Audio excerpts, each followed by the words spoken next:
Batuk dikit, gue lagi yang disalahin. Lu kasih anak jajan sembarangan, minum es tengah malam, begadang tiap hari.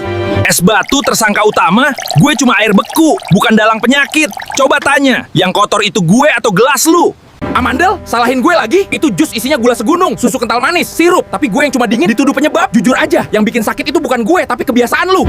Murah? Iya. Gak berharga? Salah besar. Dari pagi sampai malam gue dipakai. Minuman lu dingin gara-gara gue, seger gara-gara gue. Lu nikmatin dinginnya mah, tapi gak pernah peduli prosesnya.